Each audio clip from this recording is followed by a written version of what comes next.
of the phenomenal things about the Spider-Man universe is that it is actually several universes. We have 50 years of publications, 50 years of story. To make a hero strong, you have to beat the hell out of him and see how much one can take. Spider-Man's Rogues Gallery is probably the greatest one of any of the Marvel heroes.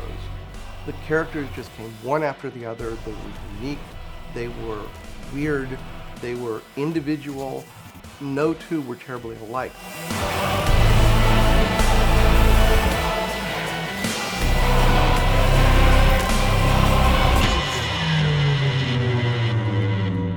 It's so hard to come up with new villains because just like with a superhero, you have to give every villain some sort of a superpower or a super ability because the villain has to be at least as powerful as the hero. So I had done so many villains for Spider-Man. I was trying to think of something different. Well, the Sinister Six have actually rotated several times in terms of who the members are, but they are a group that was brought together originally to kill Spider-Man. The members of the Sinister Six have changed over time. So to say the Sinister Six is actually a misnomer because there are different iterations of the Sinister Six throughout the history and the different iterations of the Spider-Man universe and canon. Doc Ock was the leader because he's the alpha Spider-Man villain. He was brilliant, quirky, and after the accident that fused the arms to his body, he was insane. But he was brilliant insane. And so really, Doc Ock was it. He was the pinnacle of Spider-Man's enemies. The Green Goblin would probably be next. The Green Goblin was a huge mystery for years because nobody knew who the Green Goblin was. He was also a master manipulator. He was less overt than Doc. We didn't find out who he was until 4 years into the comic book series. Sandman, interestingly enough, has an origin very similar to the Hulk. He was an escaped criminal who got caught in an atomic blast. From a distance, it irradiated him. He was on a sandy desert. It gave him the ability to turn his body to sand. Like Spider-Man, so much of this was based upon the science of the day, although comic book science, that a lot of the villains from that time came out of the laboratory. The Lizard, again, the accident in the laboratory. Dr. Connors was trying to find a way that a human being might be able to actually regrow a lost limb. Unfortunately, by using serums that came from lizards, it transformed him. Mysterio is funny. He came straight out of film. He was a special effects stuntman. Everything he did was a trick, but he was really good at it. At one point, he was so good at it that he actually had Spider-Man convinced that he was going insane. Electro, again, just an ordinary guy who is working the high wire, gets struck by lightning, and suddenly he can generate electricity. Again, it's one of those things where it's still sort of science-based because it's electricity, it's not magic. But he was a guy who just then turned to crime because he suddenly could generate electricity. Craven is probably the odd man out. He's a guy who's sort of, what if Steve Irwin was a supervillain? He wanted to do all of these, I will hunt the greatest animals of the world. I'm now going to hunt the greatest prey. It'll be Spider-Man. The Vulture was a funny one because he was self-made in that he was using an electromagnetic device to fly. But he was very cool because he wasn't handsome, he wasn't dynamic, he was this grizzled old guy, but he could fly. The Rhino was created to be their enforcer and thug. And he was a guy completely encased in this exoskeleton that gave him extraordinary invulnerability. He was already strong, but it enhanced his strength, and he literally just became a walking rhino. I ask you to put your mechanized paws in the air. Never! Amazing Spider-Man Annual 1 was fascinating for several different reasons. First of all, it was the first time that you really saw all of that power coming at Spider-Man all at once. But none of them really liked the idea of working together. Each of them thinks, oh, it was luck that he beat me. I could beat him if I had another chance. So Doc Ock comes up with this really poorly conceived idea of this gauntlet. And Spider-Man, because he's trying to rescue Betty Brant, J. Jonah Jameson's secretary, and his own Aunt May, who happened to be with Betty when she was kidnapped, Spider-Man is frantic to defeat these guys. So he moves briskly from one to the next, just goes, kicks ass each time really quickly until he finally gets to the end and the confrontation with Dr. Octopus. From a storytelling perspective, it's a great idea because if you have a comic book where they all pile on him and beat him, that's the end. It allowed Steve to do absolutely beautiful full-page panels. It's gorgeous artwork. It's the longest single Spider-Man story to date, more than 40 pages, and it's just an extraordinary event. Spider-Man Annual 1 is probably the first real overt manifestation of the Marvel Universe. In that comic book, you have guest appearances and cameos by every other major Marvel character except the Hulk. And Stan Lee was writing or editing every single book in the line. So he knew each of these characters. It made sense that he would be able to pull them all together. You know, I guess one person can make a difference. The reason there was a gap of 30 years between the first appearance of the Sinister Six and the next one, I think part of it is because Spider-Man can beat individual villains, but the idea that when 6 villains of this sort get together that they can't beat him makes it kind of difficult to do that kind of a story. Also, I think that there's the sense of people not necessarily just wanting to do a duplicate of the same story. Eric Larson was the artist, David Michelinie was the writer. They finally decided to do the Return of the Sinister Six, and they did this as a multi-part storyline in Spider-Man's own title. They did a lot of homages to the original. There were, again, a lot of cameo appearances, a bunch of full-page pictures, and it lasted over several issues of the title. I believe at the same time there was a Nintendo video game, and that probably had some influence on whether or not they do it again. But you could also tell that David and Eric were really excited at getting to do their spin on this amazing classic story.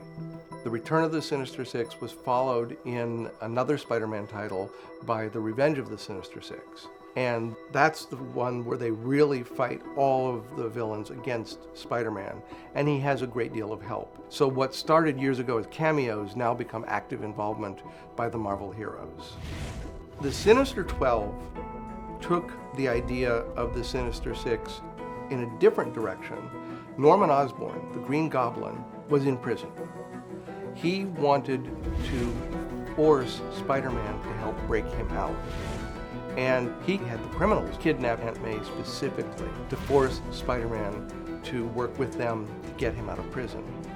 And it was all of the Sinister Six. In that storyline, because there were so many villains, Spider-Man had to have a lot of help. Because what you basically have to do when you have an army of villains is you have to counter it with an army of heroes.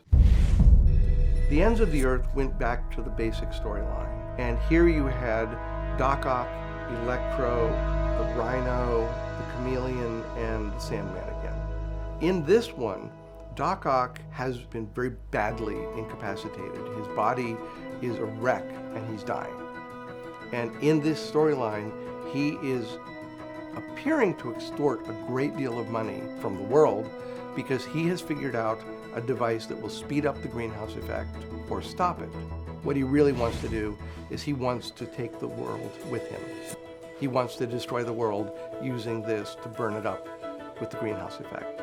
And so this is the point at which, to get all of the technology he needs, he utilizes the Sinister Six again. The Ultimate Six is an alternate universe, as it were. When they created the Ultimate Universe, they went back as if telling each of these stories from the very beginning. So you have Peter Parker in high school being bitten by the spider for the first time. The logic was, after all these years, there are a lot of readers who might not be reading comic books because how are you ever going to get the thousands of comic books that came out between the beginning and now? But if you have your own universe, one that you can start from the beginning, it'll be really exciting. And in it, the Green Goblin gathers the Sinister Six, and they become the Ultimate Universe's Sinister Six.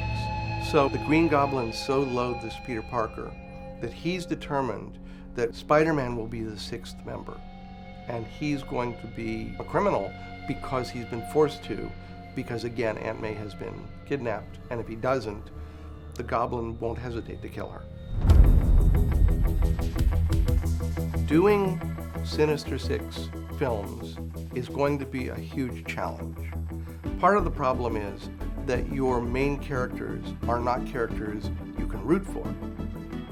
On the other hand, traditionally, villains are often more interesting than heroes because you actually don't know what they're going to do. They don't have to act like heroes. They don't have to follow their own code necessarily. And not knowing what they're going to do can be very, very exciting. If there's a way that the Sinister Six can become heroes, where you're rooting for them, where the six bad guys have to fight something that's even worse than they are, and they are, by coincidence, their agenda is aligned with the forces of good, I think that would be kind of an interesting avenue to that. Whether or not that works, I don't know. When you make a movie this size, that has so much influence on the world for that matter. I think today we have more movie fans than comic book fans that got to know Peter and Spider-Man, and they respect him, they love him, they want to be him. So one of the things you want to do is pay homage to the books. You want to pay homage to what are the big events. So I think what got us really excited about the world of Spider-Man was knowing how deep the well is there, knowing the universe of characters, and all of the different things that Peter goes through as a character. You could never possibly put that into one movie. It would be a terrible movie, and the longest movie in the history of time. So rather than do that, I think we all said, let's build a universe correctly, and let's let the story keep evolving, and let's make sure each movie is a big emotional step for Peter, and that the bad guys have a reason to find each other and build this group of the Sinister Six over the course of 2 or 3 movies.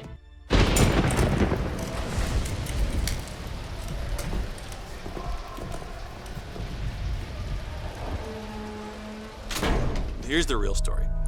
At the end of the first movie, there was some lightning with the Man in the Shadows.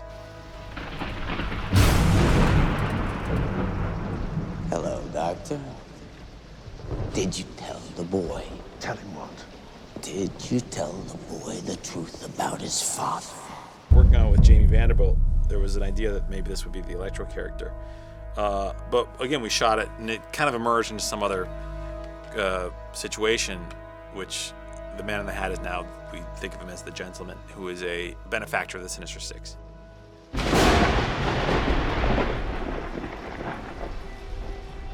Part of the building up of the universe has been dedicated to creating ongoing villains that emerge in different and interesting ways. I think there may be another way to get what you're looking for. Somewhere off books called Special Projects. Special Projects is where we're setting up the Sinister Six and all the different crazy technology from Oscorp that's been developed sort of off the grid. And this is our cryogenic, obviously this should be seen only after the movie, but this is our cryogenic head case for Norman Osborn so we can bring him back for the sequel. This is our Special Projects division where you see all the crazy going on down here. Warning. Your user access has been revoked. There's a moment in the movie where he is thrown out, humiliated, set up, kicked out of Oscorp. Get him out. And he's desperate for 2 things. He's desperate for revenge, and he's desperate for the blood of Spider-Man. Special Projects. Most recent entry, 1 hour ago. And he knows that there is, in the bowels of Oscorp, in some place called Special Projects, hidden some of the residual blood from the original experiment that Richard Parker did.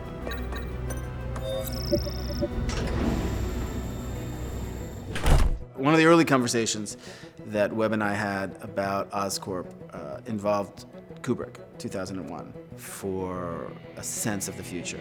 So Special Projects is a bunker that no one in Oscorp knows about. It's down below.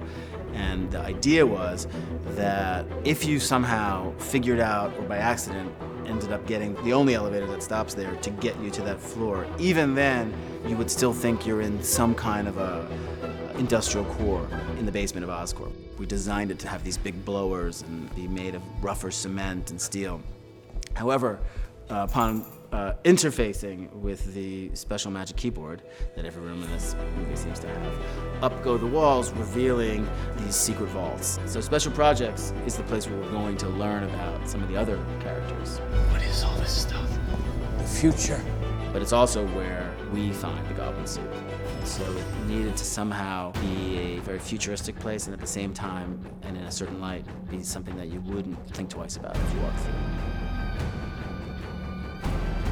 My inkling of it is that they all emerge from Oscorp, and that they are corralled by the Gentleman, who is a character that's somewhat more recent in the Marvel universe, but someone who I think is intriguing. How many men did you have in mind? I want to keep it small. Everything you need is already at Oscorp.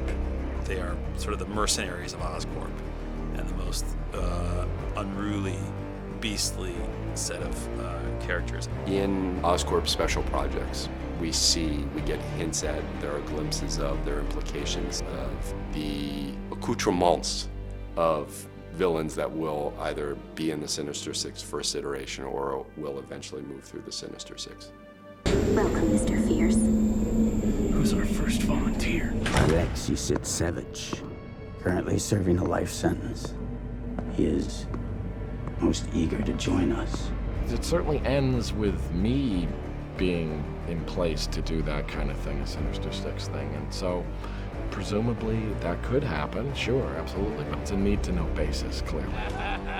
The Sinister Six, that was a name I made up, the Sinister Six, and I got 6 guys, and to me, they were all great. So we got this company called Blur, Tim Miller, to start designing the elements of the Sinister Six, the hardware of the Sinister Six, which is something that's hinted at in the movie and, of course, the main on ends. It's tricky because we're not exactly sure if all those people are going to be in the Sinister Six or even in the next movie. Like the Mysterio mask, I just think looks really cool, and I love Mysterio, but we haven't all agreed on it. But I just forced it in because I thought it looked cool. The philosophy I had for the end of the movie was war drums. Marc was worried that coming on the heels of Gwen's death, Spider-Man battling Rhino, he wanted the audience to leave with a positive, upbeat moment, and the title sequence was meant to help that along with the music.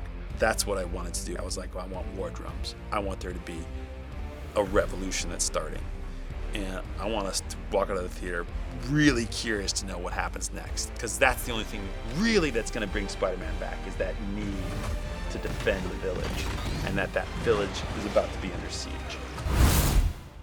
When we started looking at the designs or the ideas or how to do the Bane on Ends, initially, the Sinister Six was actually not part of the ideas. There were a lot of different ideas where it was just fun images of the recap of Spider-Man through the movie.